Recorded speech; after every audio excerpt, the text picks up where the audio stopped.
Thanks, Joel. Good morning to you. Good morning, South Africa. Happy Monday. Not great news to have a look at this straight off the bat. Here we go. There's the price of Brent crude oil overnight last night, jumping $25 a barrel. It's currently trading at $116, 116 US dollars a barrel. It's also up about 25%. All of that overnight. That red line is the average price of oil during the month of February. It was around about the sort of high 60s. It's now pretty close to double that at 120. This is going to have a major impact on the cost of petrol and diesel as we get into the month of April and possibly even moving forward. So if you're in a position where you don't like wasting money, you don't have money to waste, or you just want to save some bucks, I would spend the next couple of days just having a look at bus and train timetables in your area. This is going to hurt your pocket badly in April. We'll keep an eye on that as we get through the month of March up towards that official price change in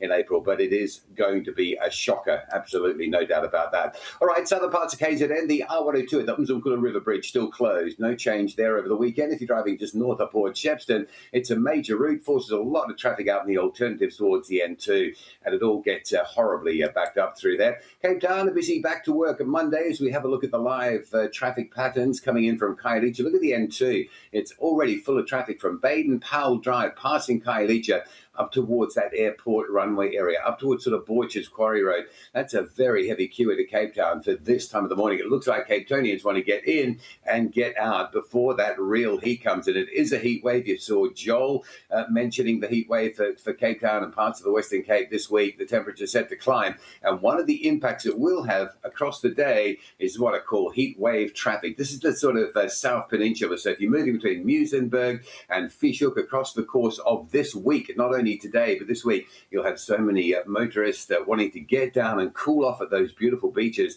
down around St. James, Cork Bay area. So just expect some real bottlenecks in that South Peninsula. Also out around Strandfontein will be pretty heavily backed up. It'll be a busy week as the thermometer climbs and the temperature climbs and those traffic levels climb around South Peninsula area. All right, a quick break, and then Stacey steps in to bring us up to date with all the action from the busy, and it was a busy weekend on the sporting field. Stay with us on Morning Live.